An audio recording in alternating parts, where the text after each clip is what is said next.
महाराष्ट्र शासन शिक्षण आयुक्त पुणे यांनी मान्य आयुक्त महानगरपालिका सर्व, मुख्य कार्यकारी अधिकारी जिल्हा परिषद सर्व, अध्यक्ष सचिव खाजगी शैक्षणिक संस्था यांना पत्र पाठवलेले आहे। पत्राचा विषय आहे पवित्र पोर्टल मार्फत शिक्षक पदभरतीसाठी बिंदू नामावलीच्या माहितीबाबत।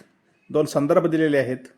पत्राचा मुख्य मुद्दा असा आहे, राज्यातील शिक्षक पदभरतीसाठी मे जून 2025 मध्ये शिक्षक अभियोग्यता व बुद्धिमापन चाचणी 2025 चे आयोजन करण्यात आले होते।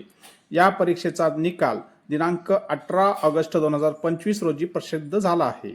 या परीक्षेतील स्थानिक स्वराज्य संस्था तसेच मुलाखतीशिवाय या निवडीचा पर्याय निवडणाऱ्या शैक्षणिक संस्थांची मुलाखतीशिवाय या प्रकारात तर ज्या शैक्षणिक संस्था मुलाखतीसह निवड प्रक्रिया अशा पर्याय निवडतील त्या व्यवस्थापनांकरता मुलाखतींसह निवड प्रक्रिया अशा पद्धतीने दोन निवड प्रकारात पदभरतीची गुणवत्तेनुसार कार्यवाही करण्यात येणार आहे। शिक्षक अभियोग्यता व बुद्धिमापन चाचणी 2025 नुसार पदभरती सन 2024-25 च्या संच मान्यतेनुसार मंजूर, कार्यरत व रिक्त पदे विचारात घेऊन करावयाची आहे।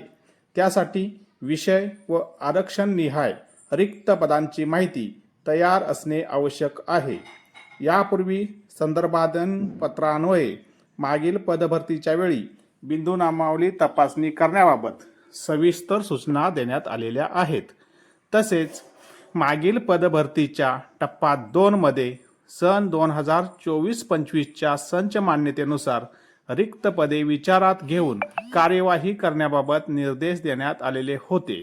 त्यामुळे मागील सूचनांप्रमाणे शासन निर्णय दिनांक 27 फेब्रुवारी 2024 नंतर बिंदू नामावली तपासलेली असेल तर पुन्हा बिंदू नामावली तपासण्याची आवश्यकता नाही। तथापि ज्या व्यवस्थापनांनी शासन निर्णय दिनांक 27 फेब्रुवारी 2024 नंतर बिंदू नामावली तपासलेली नसेल तर ती तपासून शिक्षक पदभरतीसाठी तयार राहणे आवश्यक आहे।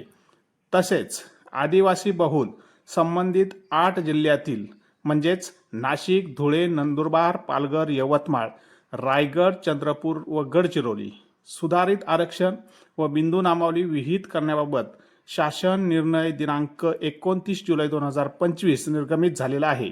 या सर्व प्रचलित तरतुदी विचारात घेऊन बिंदू नामावली तपासून घेण्यात यावी। बिंदू नामावलीबाबत तक्रारी प्राप्त असल्यास तक्रारींची शहानिशा करूनच पदभरतीची कार्यवाही करण्यात यावी।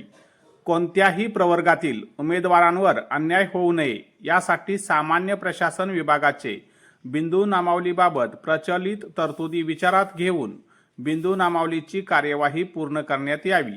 अशी कार्यवाही करत असताना कार्यरत कर्मचाऱ्यांचा नियुक्तीचा प्रवर्ग योग्य असल्याची खात्री जबाबदार अधिकाऱ्यांनी करावी।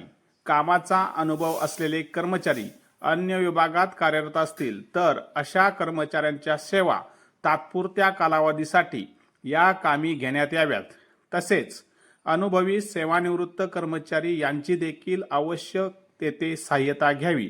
शासन निर्णय दिनांक 5 नोव्हेंबर 2009 मधील तरतुदीनुसार खाजगी शाळांच्या बाबतीत शिक्षणाधिकारी प्राथमिक माध्यमिक यांची प्रथम तपासणी अधिकारी म्हणून वेळीच संस्थांच्या बिंदू नामावलीची तपासणी करून देण्यात यावी।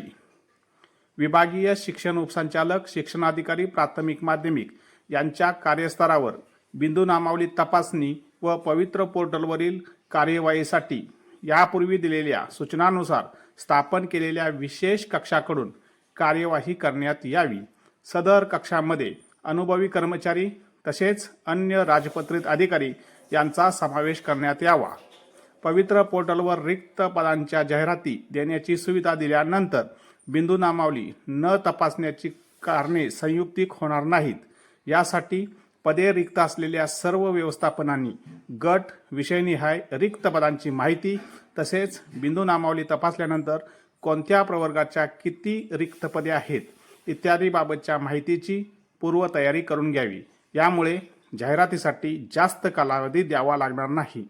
आपल्या अधीनस्थ शाळातील शिक्षकांच्या रिक्त पदांची पदभरती वेळेत पूर्ण होण्यासाठी वरील प्रमाणे कार्यवाही पूर्ण करण्याची दक्षता घ्यावी।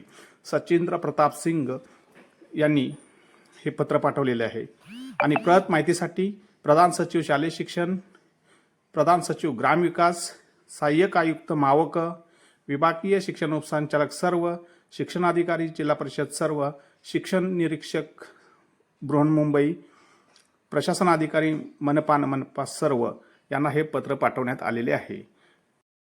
यासारख्या नवनवीन आणि माहितीपूर्ण व्हिडिओसाठी माझ्या चॅनेलला लाईक आणि शेअर करा। चॅनेलवर जर नवीन असाल तर सबस्क्राईब करायला विसरू नका। धन्यवाद।